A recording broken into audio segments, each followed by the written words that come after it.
Hello and welcome to ILO Live from the International Labour Conference in Geneva. You join us as over 5,000 government, worker and employer delegates come together to discuss how to build a future with decent work. The world of work is changing fast, and with it, the nature of jobs and the type of companies that create them. The type of companies include online platforms which allocate jobs or gigs to a geographically dispersed crowd or to individuals in a specific location. By its nature, this kind of work can be flexible and has allowed individuals and families to balance work and life responsibilities. To discuss the issue and to take your questions, I'm joined by three ILO experts. I'm joined by Uma Rani, a senior ILO economist, Janine Berg, also a senior ILO economist, and Naj Gaucher, who is an expert in labour law and working conditions. Welcome to all three of you. Janine, perhaps if I can turn to you first to set the scene for this discussion. We hear many terms of crowd work, the gig economy, on-demand work. Could you give us an idea of what these mean? Are they all covering the same topic, or is there a difference between them? Yeah, there's many terms and it can get very confusing. Many of them are just synonyms. I think it's really helpful to distinguish between the work that's being done locally, so the work that's being dispersed through apps, for example, either of taxi drivers or delivery workers, for example. So you have the locally based work, and then you have the online platform work, and within that you have people who are doing what we call microtasks, which are kind of very short, quick tasks where a job is posted for a set price and they do the work. And then there's higher skilled work where some people are web developers, IT programmers, architect, a whole range of very high-skilled professions, and there's dedicated websites where workers go to these websites to find jobs. And so those are kind of more the higher-skilled ones. So Uma, how prevalent are these types of work, and is it expanding? Yeah, actually this work is quite prevalent in a sense that we did a survey of about 5 major online platforms, largely English-speaking ones, and of about 3,600 workers, and we found that workers from about 75 countries who are developing and developed to actually engage in this form of work. Now it's very difficult to come up with an estimate as to how many workers are actually engaged in it globally, but what we have found from some of the surveys and some of the studies is like in Ukraine, about 3% of the workers are actually engaged in crowd work, and there's a EY study that has come out saying that 3% of the workers are engaged in it. Now there's been an interesting tracking exercise that has been done by the Oxford Internet Institute for the period June 2016 to July 2017, and they found that there's been an increase of about 25.5% of crowd work during that period. So this work is growing, and this is quite an important work which needs to be looked into. Okay, thank you. If I can come to you, Naj, it's been argued that these opportunities allow families and individuals to balance their work and life responsibilities. Could you give us an insight to how it's affecting working time? I think from a working time perspective, it provides, as you mentioned, a flexible form of work, which means that workers are more in control of their personal life and can schedule whatever hours that they feel that they can work. That's a broad statement. There are a lot of caveats that should be attached to it. But it does provide a certain, in theory, it provides a certain amount of flexibility to workers so that they can work at different times of the day to address different family needs.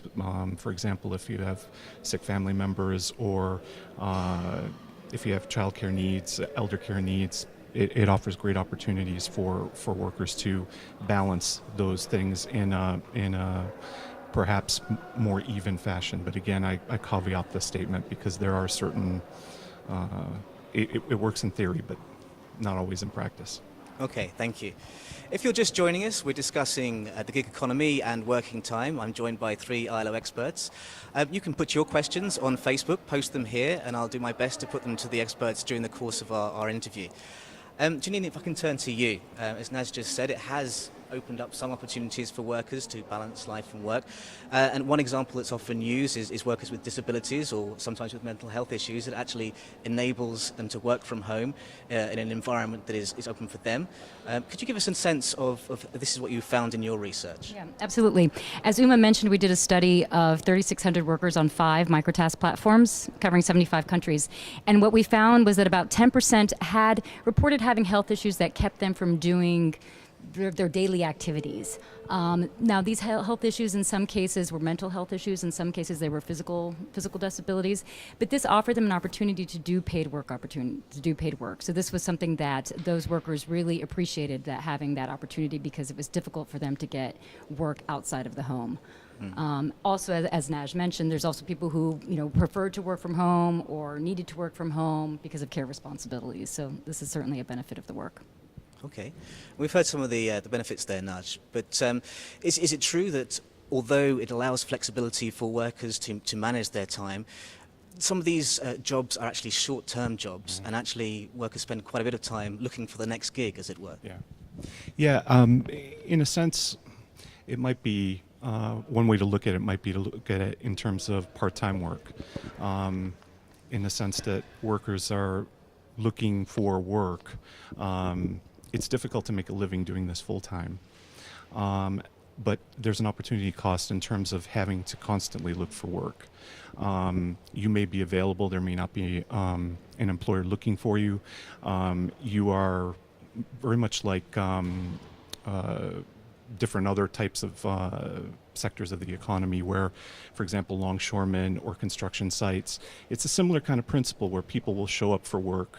The employer will pick whoever they feel is appropriate, and then they'll work for the day. It's a similar kind of principle in an electronic format. So just because you're ready to work doesn't mean there's somebody there who's willing to pick you. The algorithms may push you down further, so you may be somewhat invisible. So there's an opportunity cost in terms of searching and looking for this type of work. This has implications also not just for the working hours that you're doing, but in a sense, I think we need to get our sort of thinking around the notion that this is actually not free time. This is actually, when you're looking for work, you are working to look for work. Sure. So your free time, your personal time, as it were, can be very distorted. Especially if in some types of, there are different types of gig work. But for example, if you're waiting to find out if you're going to be working the next day or working in a particular period, it means that you're restricted from, say, going out to dinner or going to the cinema or meeting with friends. And this has its own sort of opportunity cost for the worker in terms of being able to enjoy that dimension of their life. So it's a challenge on multiple levels that I think we need to kind of start getting our head around. Okay, thank you, Naj. Uma, if I could turn to you, I guess that not all gigs are equal. There'll be a difference, as in the offline world, between the different jobs that platforms offer. Could you give us a sense of the kind of differences that you see and what it means for those workers?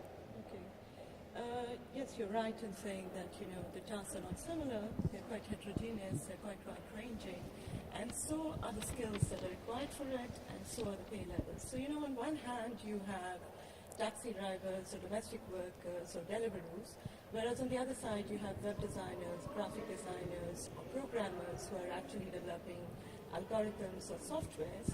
And at the same time, you have people who are writing reviews, some of which is fake, or they're doing content creation, or they are actually trying to do content access, that is, you're invisibly trying to promote a particular product or a website or a commercial on YouTube, or you're doing some sort of a translation or a transcription kind of work. Sure. So these are quite wide-ranging, and some of these tasks are actually low-end tasks, like mind numbing, and you wonder why they're being done. Now, the issue that also comes up, which in a sense Naj has also raised, is about the flexibility that is there with regard to these tasks. And actually what we found in our survey is that about for every 1 hour of job that is done, 20 minutes is spent looking for these tasks.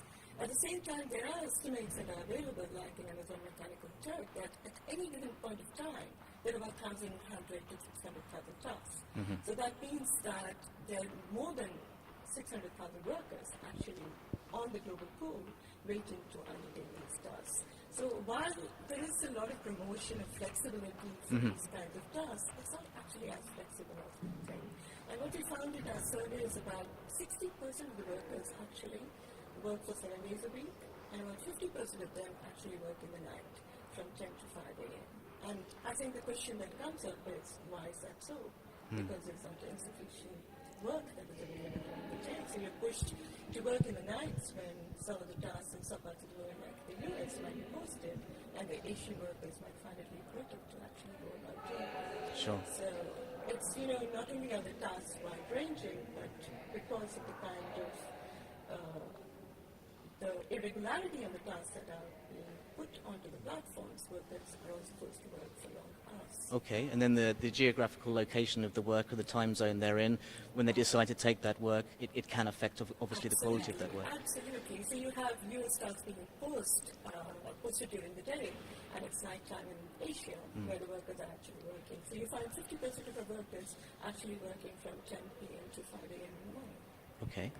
So perhaps that leads me to ask you, Janine, a bit about the quality of jobs, because we've heard about the flexibility and so forth, and I think Uma's made a few points there. What are you finding in terms of the quality generally in terms of online work? Again, as Uma has said, there is a distinction between some of the higher-end work, well-paid work, and then the rest. Could you give us some insights? I mean, it's hard to generalize because it's a really heterogeneous labor market. It's just an online labor market. And so you have some of the same characteristics of the offline labor market. You see them in the online labor market. I think the real difference, the big distinction, especially when it comes to kind of more of the freelancing type platforms, which are a little bit higher skilled, is that there's a very important first mover advantage. So the people who started many years ago, I mean, when these platforms first emerged and, developed reputations very quickly and developed kind of higher ratings very quickly, they're the ones who are going to be more they're more likely to come up when a client goes to the website to look for a worker. So it's hard, if you're coming in late, it's hard to kind of get a lot of these jobs. Now, of course, more platforms are proliferating and the work is being expanded, so that could change, but there is still a tendency to have power laws. And the same power laws are also true we found in the earnings data that we received in our study. So we see that there are some workers who do very well and can earn a good living, but then you have kind of, you have a shape like this. So you have a lot of workers who are making less than the average. So really like a kind of a fat tail on the end, if the statistical term. Sure. And then, I think there's definitely some really good aspects about it, but there's also some negative aspects. One of the real main issues is that right now, these platforms are only being regulated by the platforms themselves through their terms of service. Okay. And these can vary depending on how the platform has designed their terms of service. But one main characteristic of a lot of these platforms is what we call algorithmic management. So which is the whole idea that, the ratings are being done through a program. The whole way everything is designed and the workers are being managed is done by the programming, which is of course done by a human, but nevertheless, it's hard to know what's happened. And so what we see is that in some cases there's also problems of workers not getting paid, and then or having, let's say, a dispute with a client, and they have a difficulty in either finding out who to talk to or in getting the dispute resolved. In some instances, it's the platform that decides, and they have more of an incentive to side with the client, of course, than with the worker. So there isn't really any kind of institutions out there yet to protect workers, and so that kind of causes some problems. So in a sense, we're kind of catching up with the speed of the way that economy is developing, and we're playing catch up in terms of finding ways to regulate it and improve conditions. Absolutely. Okay, if you're just joining us, we're discussing the gig economy and working time. I'm joined by 3 ILO experts who are ready to take your questions on the subject. So please do post them here on Facebook, and I'll do my best to get to them through the course of the interview. Naj, if I can turn to you again on the issue of working time. It was something you mentioned about geographical location in terms of time zones and so on. Isn't it not the choice of the person taking the task of when they choose to do it and which job they pick up? Not always. I mean, we actually, funny enough, did research on service sector outsourcing, which has got similar principles to the gig economy. And the research that we did, particularly in East Asia, workers basically have to turn up to these particular locations they're working either call centers or programming or whatever, and they have to be there. I think it's a similar principle when you're talking about some of these gig economy jobs, where you have to kind of respond very quickly to the client demand. Turnarounds may be short. There's this notion that because it's technologies involved, replies can be very quick, very instantaneous.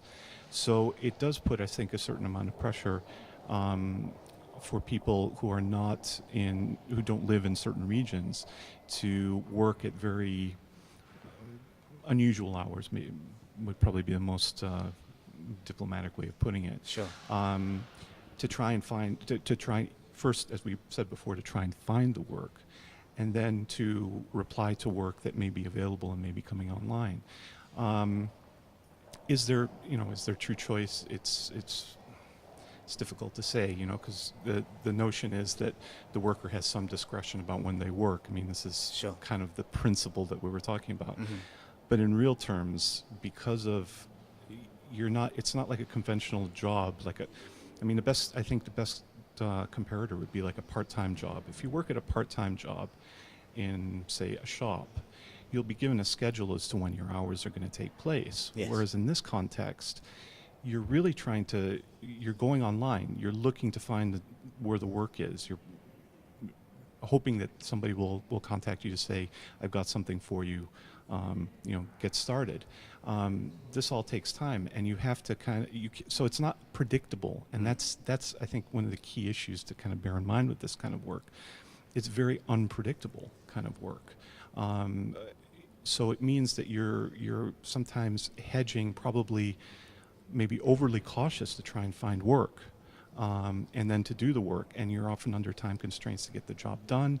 Otherwise, you could get negative replies in terms of the feedback, which then has consequences for the next job that you're trying to get. Mm-hmm. So you're constantly under this sort of pressure to be available, to be contactable, to deliver.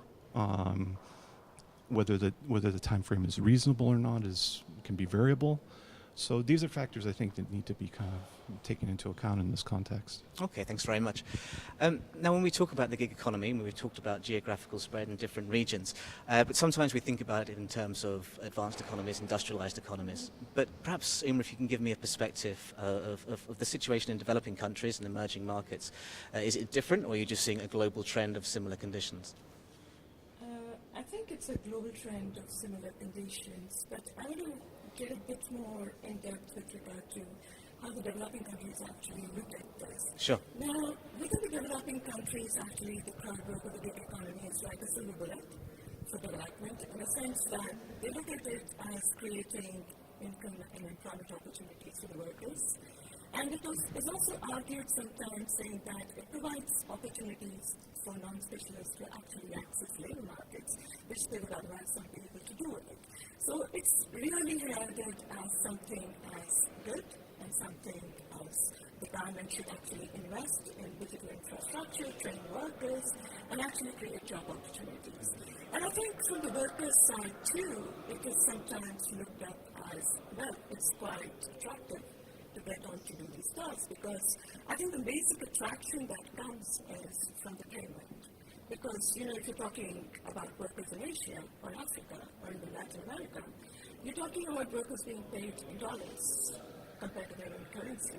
So compared to that, they feel that they're getting paid better than their own local labor market. But I think what is a bit worrying when you get down to understanding actually who are these workers who are actually performing these tasks, that's where the surprises come from. Because you have about 85% of the workers are very highly educated, and you'll be surprised to hear that about 85% of them are actually into STEM education. That would mean science, technology, engineering, and mathematics. So, the nature of tasks that both Janine and I have been talking about is something not necessarily, some of them are hiring tasks, but some of them are low tasks. So it raises questions about, is this the kind of employment opportunity that you want to promote? Now you might ask the question saying that, why are these jobs being offered to these labor markets? Now, there's a control mechanism, just like the algorithm management that was being talked about. You can actually allow workers from certain countries to enter and do the task or block them. So if developing country workers are being allowed to do these tasks, it's basically cheap labor, and they're not regulated. So I think that's where the whole attraction comes from, why this work is also being promoted there, and it's gaining a lot of ground in developing countries. Okay, thank you. So we're edging towards the discussion on regulation, I think. And when you have a worker in one country, a digital platform based in another, and a client perhaps in another, Janine, how complicated is it to regulate crowd work or the gig economy? For the internationally dispersed work, it's quite difficult. For the local based work, it's not so hard. It can be really based on the local jurisdiction. If somebody's actually doing the work in a physical location, that's a pretty simple legal question. It might be harder politically, but it's simple legally. For this kind of work, it's very difficult. Even in our studies, if you think 75 workers dispersed around the world with platforms and a few, located in just 5 countries or fewer, and then clients everywhere as well, which would be the laws that would prevail, and how would you institute those laws? So that's really difficult. I think it's really one of the first truly international issues. We've talked here, especially at the ILC and in past ILCs, about global supply chains and so forth. In global supply chains, you actually have a factory on the ground somewhere that a worker is working at, and which ultimately, depending on the debate of whether the lead firm is responsible, at least you have a factory owner that is responsible. But here it's hard to say who exactly is responsible as well, because it's also a matching platform in that you have clients, you have a platform that takes a fee, and you have clients that are posting work and workers doing the work. So I think it's actually something that the ILO is really actually very well positioned to take up. And I think you really actually do need an international body to look at these issues, because it's really a truly international issue. The regulatory question is a hard one. The advantage, though, and this is something that has been not talked about as much as I think it should be, is that the technology really facilitates the regulation. Mm-hmm. So if there were to be minimum wage laws or some sort of collective bargaining that were instituted, you could actually monitor the work that people are doing to ensure that they're getting a minimum payment, to ensure that they're taking rest breaks. Some of the platforms require the workers to download software which measures their keystrokes and takes kind of random screenshots of them while they're working. So you can use that exact same technology to make sure that whatever labor laws you are going to apply are being complied with. So actually, with the technology that we have, the mechanics are there. Absolutely. Absolutely. And the data's there. Yeah. The data's there. Okay, it's interesting. And go on, sorry, Naj. Sorry, we have actually the ILO Committee of Experts in the General Survey on Working Time actually identified this as an issue, the fact that you have a company that may be incorporated in one country, operating a platform in another country, with clients posting from a different country and workers working in a different country. And there's a recognition that it's different jurisdictions. There's a recognition by the committee that there may be different regulations. And it's not that we don't have experience, as Janine mentioned. It's not we don't have experience with these type of issues. Global supply chains is one. Maritime also is quite similar in this sense, where you have registrations and sailors coming from different parts of the world, registrations in certain countries, companies in different countries. So it's not that we don't have, I think, the framework, but I think where we had discussed it maybe a bit earlier in the conversation, the technology is advancing very quickly, and the human capacity to kind of keep up with the technology kind of lags. So yes. I think we're in a good position to start addressing these questions and start trying to catch up to some of the developments in terms of the technology and its application in the labor market. And I guess, just staying with you, Naj, that there's benefits for companies, employers to adopt this kind of system and to follow this regulation. And there's risks also on the other side for employing workers on short-term contracts in terms of gigs. Perhaps you could expand on that a little bit. Yeah, I mean, as I said before, I mean, it's similar to, in a sense, to some of the phenomena at the basically in the early 2000s, perhaps maybe a bit earlier, but where we had service sector outsourcing in a lot of these countries, and you had a situation where it became, in a sense, there was a sort of fashion to kind of go and do this. Everybody thought that it was going to be really cost effective and really great and really wonderful, and you can have sort of global communication to solve problems, and it'll be all great. And in some cases, it did work, but in some cases, companies found that there were costs. The quality of work could go up and down. The communication issues could be a problem there in terms of what's been done, what needs to be done, how should things be done. There's all kinds of associated questions. So in the gig economy, these are similar kind of issues, and you also have additional dimensions of, from a company perspective, there are opportunity costs. You have to have somebody dedicated to going to look for these workers. You have to have you may not find the person that you're whose work you really like. They may be busy with another project. They may be unavailable. So you have to find somebody else. It's not uncommon for companies to do perhaps a sort of triage where they contact 2 or 3 different people to do the work. They then get the work. The company then has to make a decision as to whether they take one or whether they do some kind of hybrid of what's been submitted. That has costs. That has costs for the company in terms of the opportunity costs in terms of looking for people, the economic cost of the person who's doing the work, collecting this information, searching for these people.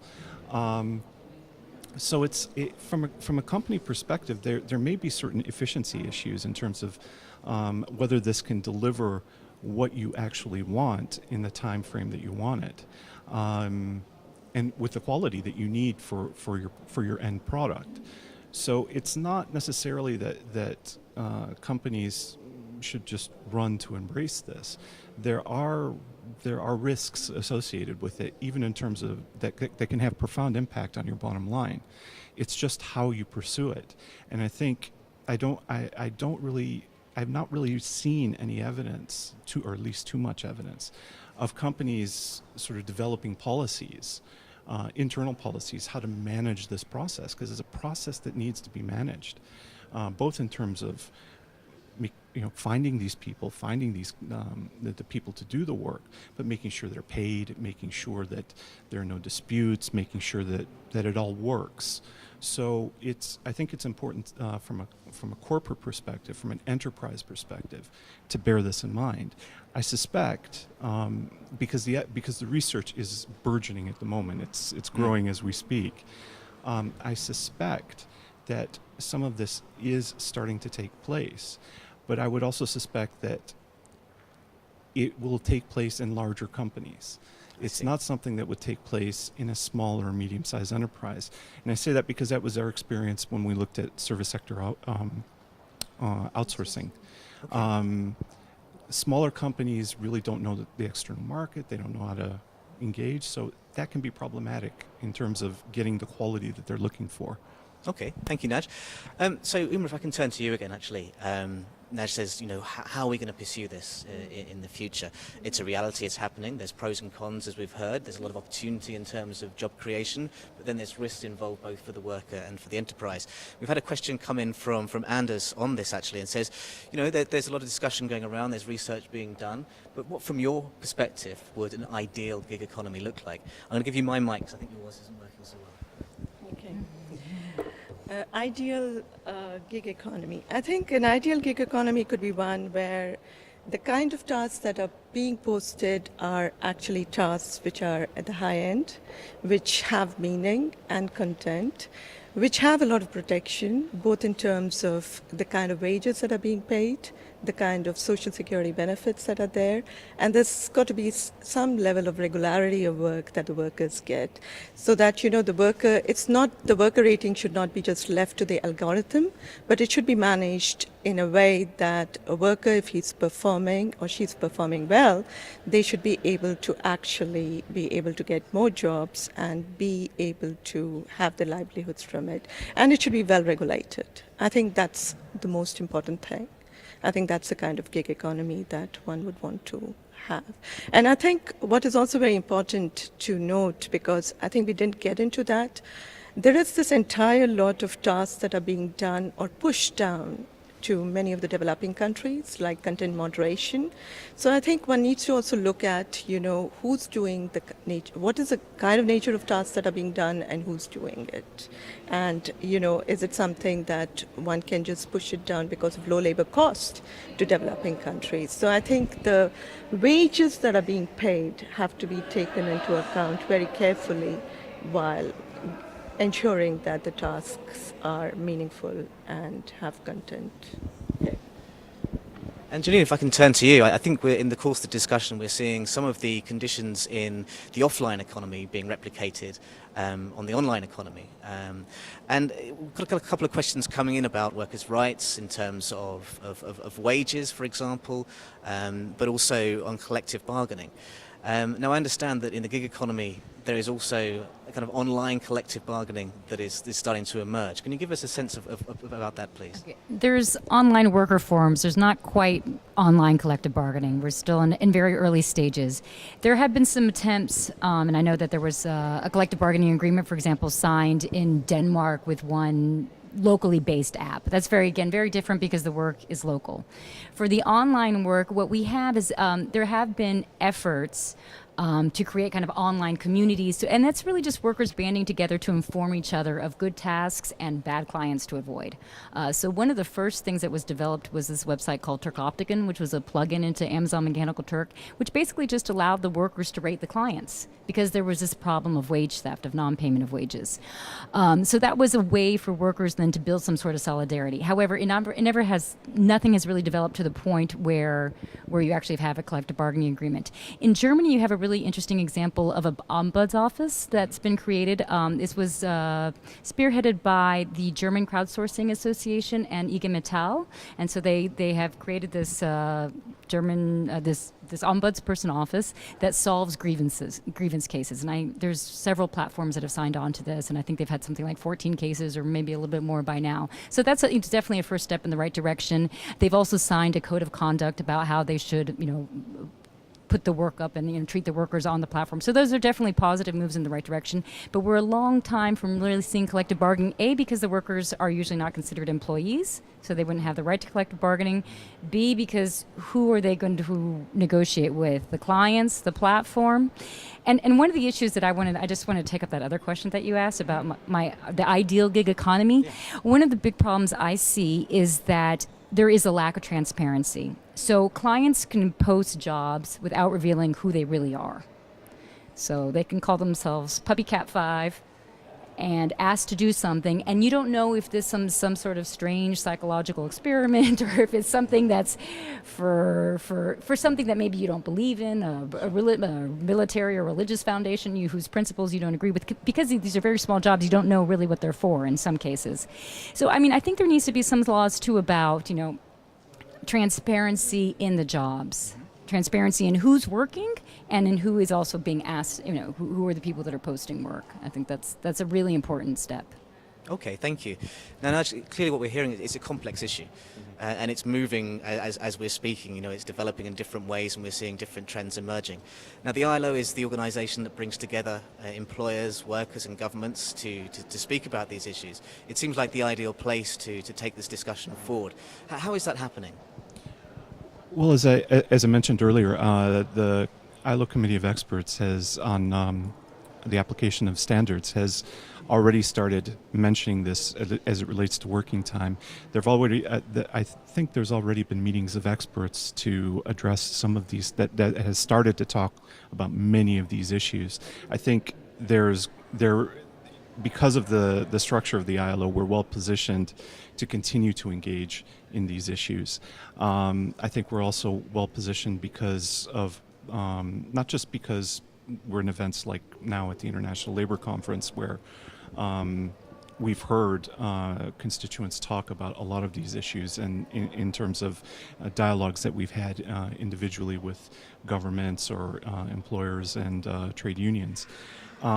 Technology is affecting everybody, and it's, I would say, a century ago there used to be a time lag between the development of industrial equipment and its translation around the world.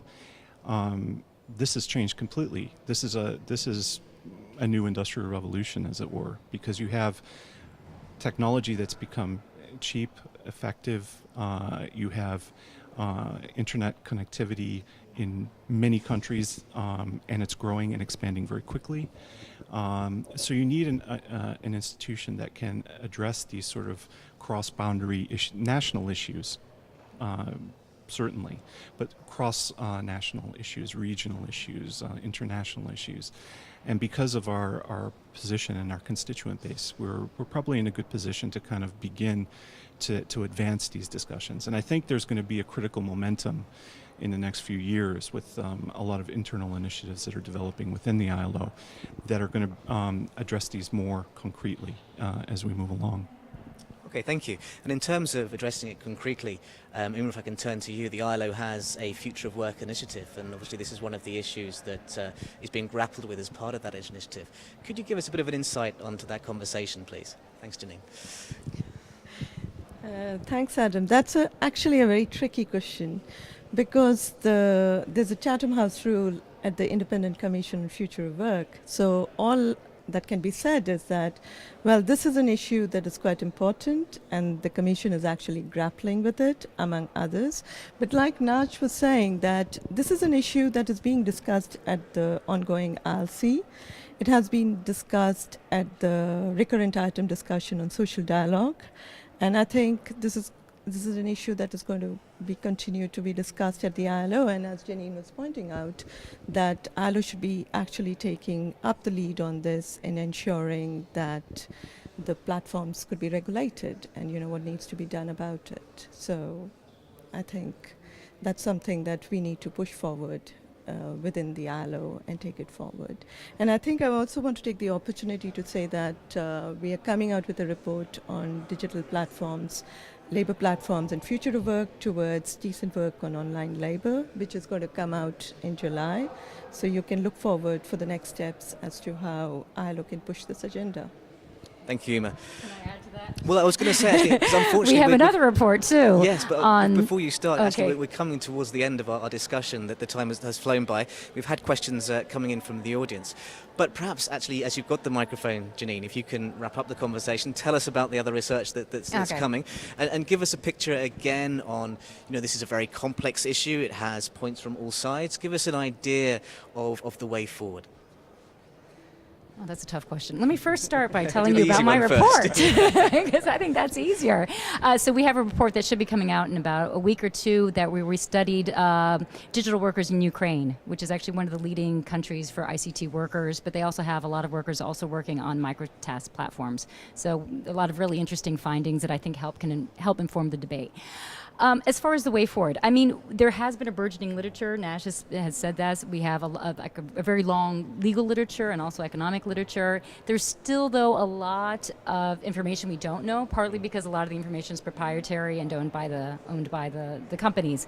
So there is definitely, we need to know more. We need to understand it better. I think we've actually made huge advances in the past several years, especially here at the ILO on this topic, but also just in the world of work in general. So we need to continue researching it, but I also think we need to also think of new innovative ways of regulating it. So I think the discussion I mentioned about technology, I think the ombudsperson in Germany, Ombuds office in Germany is also a very innovative approach. Is what are some of the innovative things that people are doing to improve conditions? And because it is an exciting type of work. It's new. It's great. It's wonderful that people can work from home if they want to work from home. I mean, this is a really good thing, but that shouldn't come at the cost of poor working conditions and unpayment of wages and so forth and lack of grievance and all these other issues. So I think it's something, it's going to expand. So what can we do as an international community and as a tripartite institution to improve upon it? Many thanks, Janine. Uma, you raised your finger there. I don't know if you wanted to make an extra point. Yes, I just want to say that, one of the things about going forward with regard to this kind of work and research is, I think we have been able to, through the study, try to understand what is the worker motivation to get into this kind of jobs and why they do it. But I think there's the other side of it, which I think you've been trying to hint and trying to get more out of us. And that's like, what's the motivation behind the employer to actually try to push some of this work onto the platforms? What's their thought processes and why are they doing it?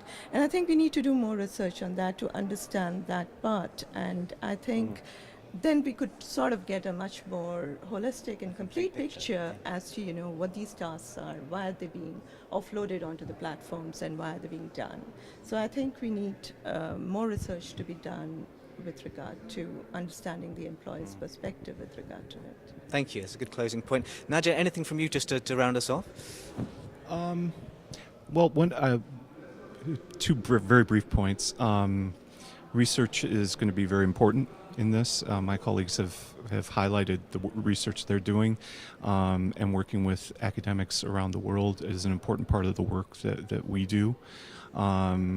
So we're trying to keep not only current with developments, but also work with the best and the brightest in terms of trying to find solutions. The other thing is with regard to the ILO's position. As a UN agency, we also work with other UN agencies on a number of different issues, and this is also because of the regulatory issues, because of the technology issues, may be an area where in the future we may need to engage with our colleagues in other UN agencies to try and develop ways forward. And so there are possibilities of that as well, which I think will help with developing effective laws, regulations, policies to address many of these questions, to maybe get to the ideal situation that Uma and Janine were describing. Thank you very much, Naj. And thank you very much to all of you for your insightful comments and taking the questions. Thank you also for watching from where you are. You've seen it's a very complex issue. There's a lot to do in the way forward. Research is going to be key, and you've heard that we've got some more research coming out from the ILO in the next month or so. Keep an eye on www.ilo.org, where you'll get updates on that, and as the discussion moves forward into the future. Talking of the future, we're back tomorrow at 5 p.m. Geneva time, which is 1500 GMT, to talk about peace and resilience and decent work. So please do join us for that. But in the meantime, thank you very much for watching, and we'll see you again soon. Bye-bye.